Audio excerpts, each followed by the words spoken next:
Hi అండి. నమస్తే. Welcome to cook with Manju. ఇవాళ మనము రాయలసీమ స్పెషల్ అలసంద వడలు ఎర్రకారం ప్రిపేర్ చేసుకుందాం. అలసందలను బొబ్బర్లు అని కూడా అంటారు.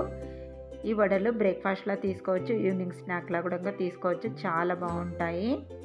ఇక్కడ 2 కప్పుల దాకా బొబ్బర్లను నేను నైట్ అంతా నానబెట్టేసుకున్నాను నీట్‌గా కడిగేసి.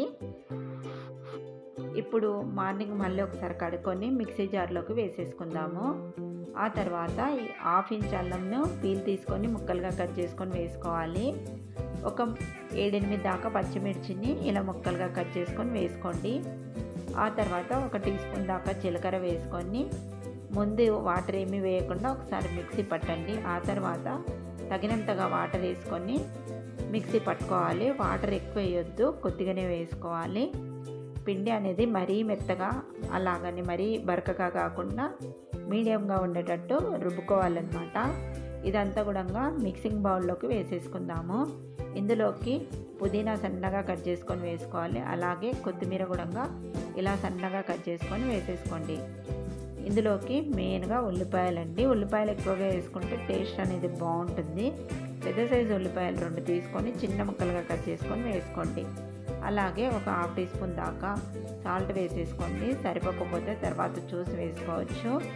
ఇలా బాగా కలుపుకున్న తర్వాత ఇందులోకి ఒక హాఫ్ టీ స్పూన్ దాకా ధనియా పౌడరు, ఒక పావు టీ స్పూన్ దాకా గరం మసాలా వేసుకోండి. బస్ అంతే, ఇంకేం అక్కర్లేదు.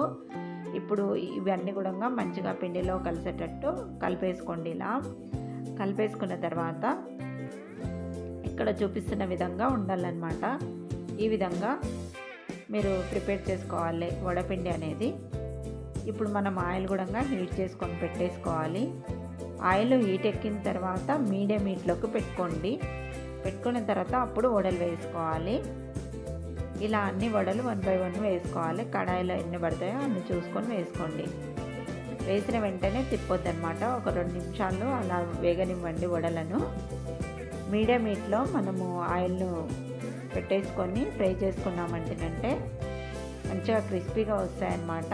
ఎక్కువ ఆయిల్ హీట్ ఉన్నప్పుడు వేసుకున్నామంటే త్వరగా మాడిపోతాయి, లోపల సరిగా కుక్ అవ్వవు అన్నమాట. ఇక్కడ చూపిస్తున్న విధంగా అటు ఇటు తిప్పుకుంటూ మంచిగా గోల్డెన్ బ్రౌన్ కలర్లోకి వచ్చేంత వరకు వేపుకోండి ఈ వడలను. చాలా బాగుంటాయి టేస్ట్ అయితేనంటే ఈ వడలు. ఈ విధంగా అయిన తర్వాత ఇలా కొంచెం సేపు జల్లిగరిటెలోనే ఉంచి ఇలా సైడ్కి ఇలా పెట్టేసామంటే ఎక్సెస్ ఆయిల్ అంతా కూడా మళ్ళీ మన కడాయిలోకి వచ్చేస్తుంది. వడ అనేది కొంచెం ఆయిల్ పీల్చకుండా ఉంటుంది. ఇప్పుడు వీటిని తీసి ప్లేట్లోకి వేసేసుకొని మిగతాయి కూడా ఇలానే వడలు వేసేసుకుందాము. ఇప్పుడు ఇవి కూడా రెడీ అయిపోయినాయి కదా. ఎర్రకారం ప్రిపేర్ చేసుకుందాము.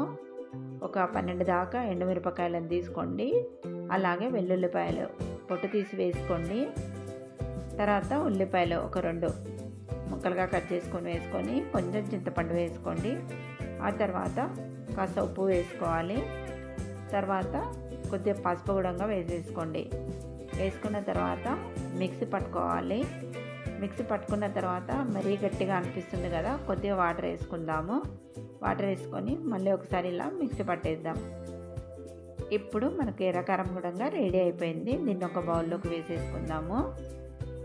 ఇలాగే తీసుకోవచ్చండి, కానీ పిల్లలకు కొంచెం కారంగా అనిపిస్తుంది కాబట్టి లైట్గా నేను కొంచెం ఆయిల్, జీలకర్ర, ఆవాలు వేసి పోపు పెడుతున్నాను.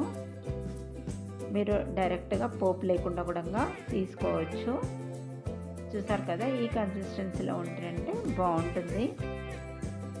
చూసారు కదా, ఇక్కడ అలసంద వడలు, బొబ్బర్ల వడలు కూడా రెడీ అయిపోయినాయి. ఒకటి తుంచి చూపిస్తాను చూడండి. చూసారు కదా, ఎక్కడ కూడా పచ్చిగా లేకుండా ఇలా మంచిగా ఫ్రై అవుతాయి అన్నమాట. మీడియం హీట్లో మనం ఫ్రై చేసుకోవాలన్నమాట.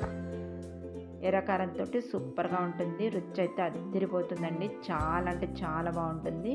పిల్లల నుంచి పెద్దవారి వరకు కూడా చాలా చాలా ఇష్టంగా తింటారు. మరి మీకు ఈ సింపుల్ రెసిపీ నచ్చినట్టయితే తప్పకుండా ట్రై చేసి ఎలా వచ్చిందో కామెంట్ అయితే చేయండి. మరిన్ని ఇంట్రెస్టింగ్ వీడియోస్ కోసం ప్లీజ్ ఛానల్ని సబ్స్క్రైబ్ చేయండి. అలాగైతే లైక్ ఇవ్వడం అయితే అస్సలు మర్చిపోకండి. Thanks for watching my video.